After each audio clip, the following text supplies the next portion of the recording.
President Cyril Ramaphosa is not expected to clear his diary or make time to personally address the Democratic Alliance's dramatic withdrawal from the national dialogue, and that silence is making headlines across the country. As opposition parties posture and political tensions rise, the president remains unmoved, refusing to be drawn into the DA's theatrics. With coalition politics testing every nerve in parliament and beyond, Ramaphosa's quiet resistance to political pressure speaks volumes.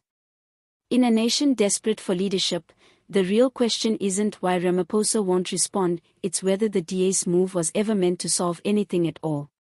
President Cyril Ramaphosa's schedule, notoriously shielded from political grandstanding, remains firmly unaltered in the wake of the Democratic Alliance's sensational withdrawal from the national dialogue. As speculation swirls and frustration builds, it is becoming clear that the president is unlikely to accommodate the DA's retreat with either a personal intervention or a direct address. The message is simple yet profound: not every political tantrum will command the president's attention. And in this instance, Ramaphosa seems poised to watch the storm rage from the calm center of the cyclone. The DA's abrupt exit from the national dialogue caught many off guard, yet insiders argue it was a move long in the making. Framed by the DA as a protest against what they call a hijacking of the dialogue by parties with questionable democratic credentials, the withdrawal was painted as a principled stand. But in politics, motives are never simple. Critics of the DA suggest that their decision is less about principle and more about political theater, a desperate attempt to reclaim relevance and stage a moral high ground amid coalition chaos. For Ramaphosa, this is not his first time navigating murky coalition waters. The president's camp insists that his priority remains the function of government, not the optics of who's seated at the table for every symbolic photo op.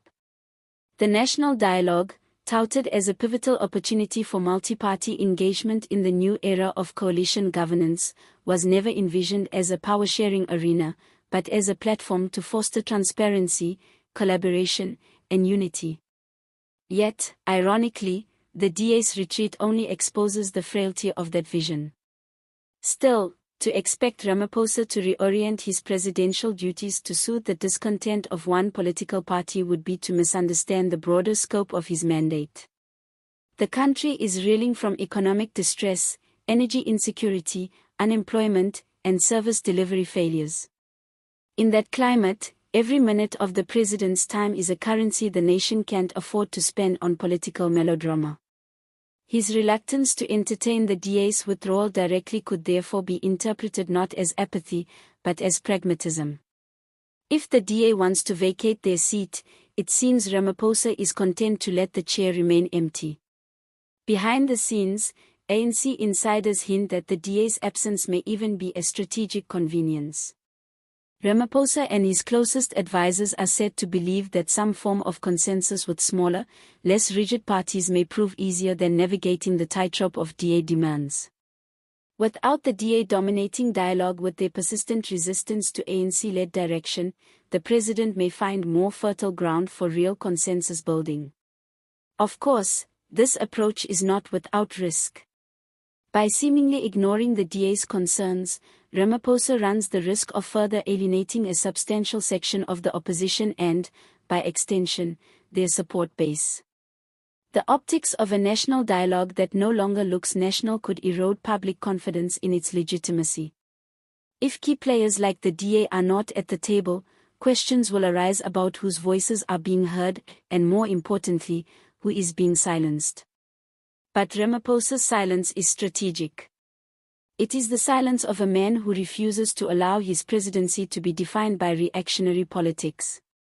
He has watched the opposition use every opportunity to frame him as indecisive, out of touch, or beholden to corrupt allies. Every time he engages, he legitimizes their narrative. Every time he reacts, he grants them power. This time, he appears to have chosen the power of non-engagement. The ANC's own challenges are compounding. With coalition negotiations faltering in several municipalities and national-level agreements being tested by ideological gaps, the ruling party is trying to project unity and control.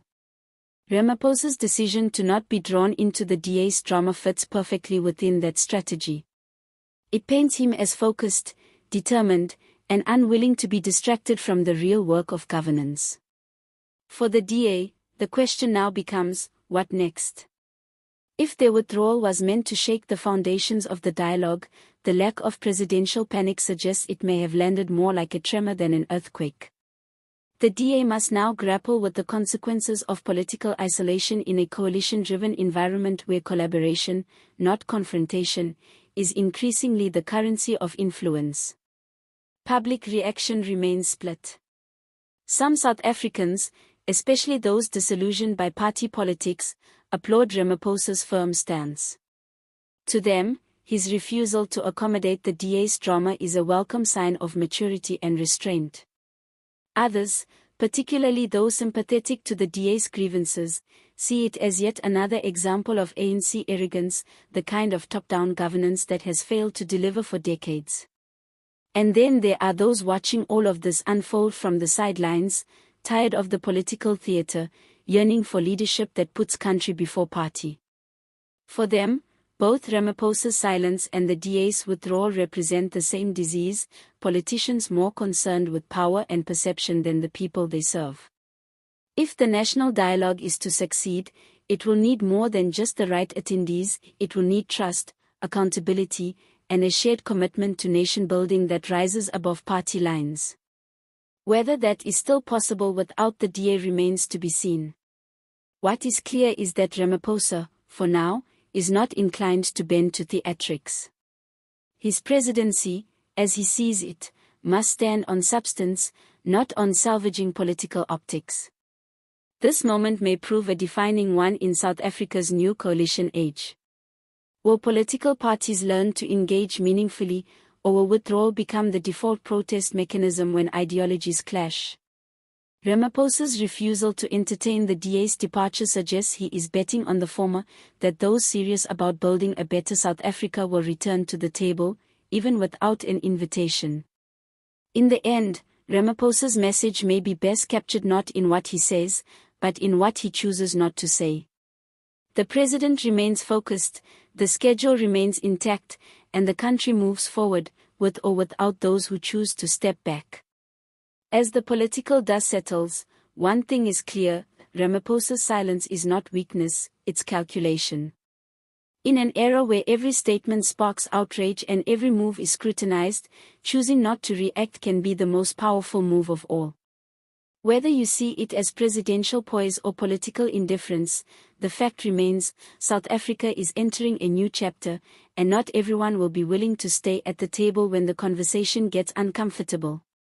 The DA may have walked away, but the work of nation building marches on, with or without them.